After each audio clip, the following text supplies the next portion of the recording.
Hello, my name's Luke Laurie and I'm a game designer.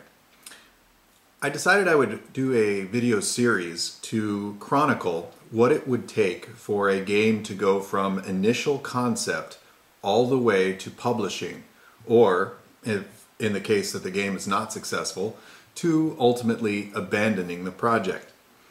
The project that I'm going to chronicle is called Henges of Stone, and at the time of the recording of this video, this game has never been played, and it exists simply as a concept.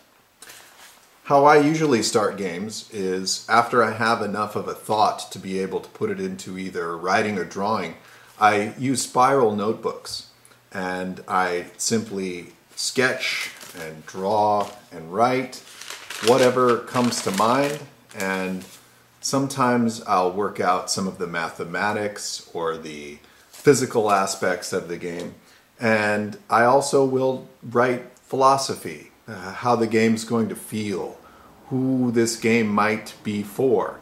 In other words, the type of market or the type of player who might enjoy this game. Eventually, I'll get enough notes that I'll be able to start composing my ideas into something a little more tangible. I prefer to go straight to my computer where I will start assembling the components to be able to print them. So my first prototype of a game is often a printed prototype. Okay, welcome to Henges of Stone. These are the printed components that will form most of the game. Right here is the core that inspired Henges of Stone, a device that I am calling the Henge wheel. The Henge wheel is going to be a form of action selection that combines the elements of both rondel and worker placement. Workers are going to be placed on this Henge wheel, and then they will remain on the Henge wheel as the Henge wheel rotates every turn, changing which actions are available to players and changing how much of that action they will be able to use on a given turn. I'll have more on this when we get into the gameplay. The focus for today, building this prototype. Cutting papers for your games is both a science and an art. Make sure you start with a decent paper cutter, blade nice and sharp, that you can make nice clean lines with. I'll cut a few pages.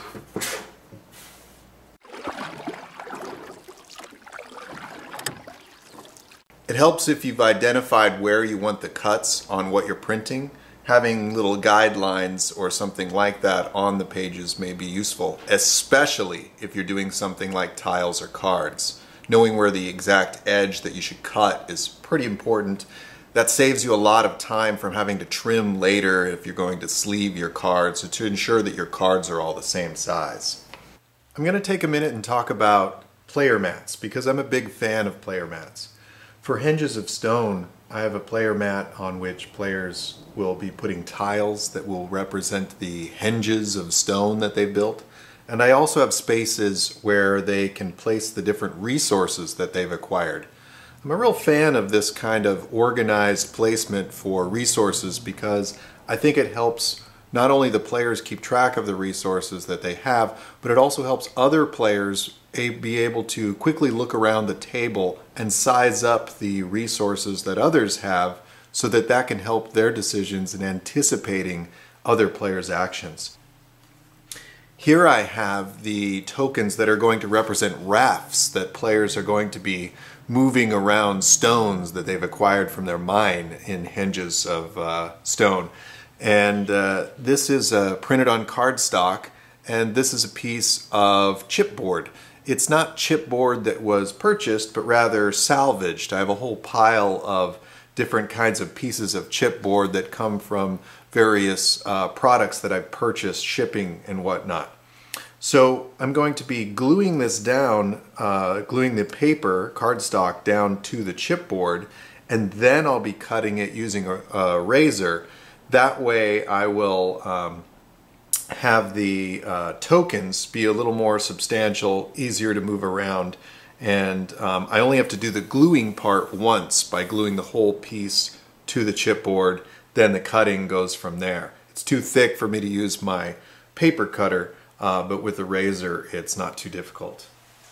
I use a variety of different glues. Oftentimes I just use white glue. When you are gluing paper to chipboard, sometimes the glue itself can make make kind of a lumpy area or inconsistent surface. The liquid in the glue can saturate and soften some of the paper. That's why I prefer to print on cardstock first, because the glue won't cause as much damage. For this one I'm going to try just using a little super glue. I already have this open from a previous project and I'm hoping that it won't cause too much damage. Also, I need to spread it thoroughly enough across the surface that all parts of a given component will be glued to the chipboard surface. Otherwise it'll be peeling up while I'm working with it. Glue sticks can work okay. Sometimes glue sticks have trouble adhering to certain surfaces. And now I'm going to start work on cutting, and I'm going to be using a steel straight edge, this square, and I'm going to be using a carpenter's knife, which I do a lot of carpentry, so I have these lying around. So you need to press the straight edge on the line that you want cut, and you need to hold it down with a pretty good amount of force. The surface on which you're cutting has to have enough friction that it won't slide around while you're cutting. Then you need to press hard enough to press through the cardstock and chipboard, but not so hard that you're digging into the surface below. Otherwise you may end up having it catch and not make a straight line. It's okay if it doesn't go all the way through the first time. As long as you hold your line straight, you'll be able to go back over it again.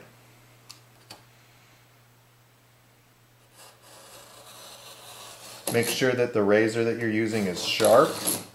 If it's really well used, you'll want to trade it out and grab another one.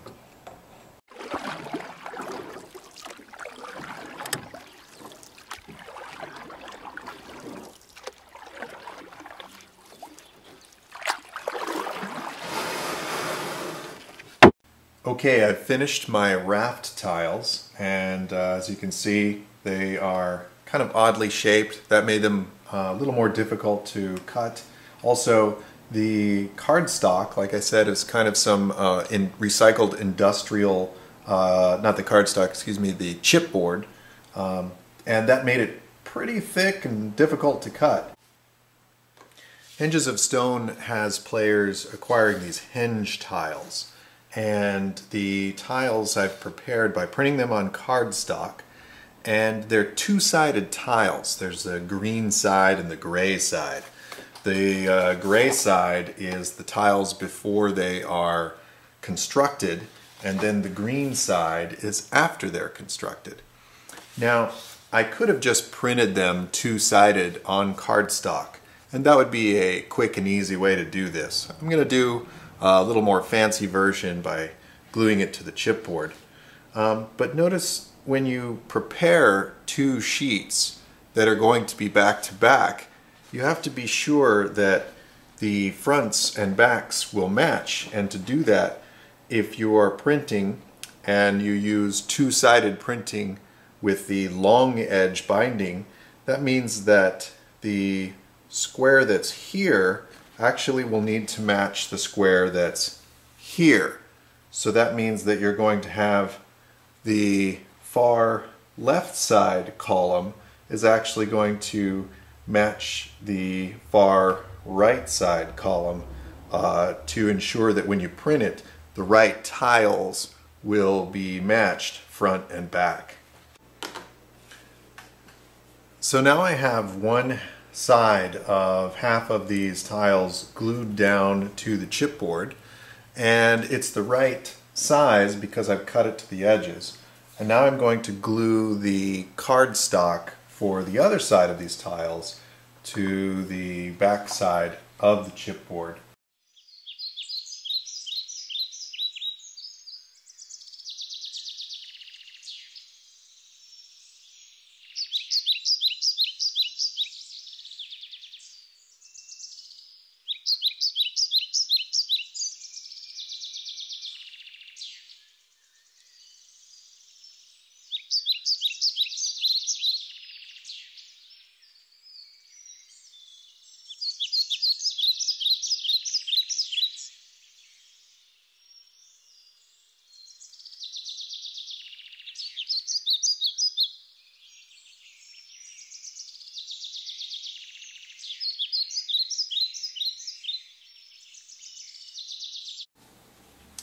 So now I have all of my chipboard components cut, assembled. So I have tiles, I have these little oddly shaped rafts, parallelograms, I have a little sun token that's going to be the first player token. We'll have some effects in the game. But I'm missing the primary component, which is the hinge wheel itself.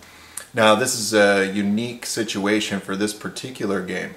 Normally I would just put the board together, print it out, probably as one single document, and I'll show you an example of a board like that.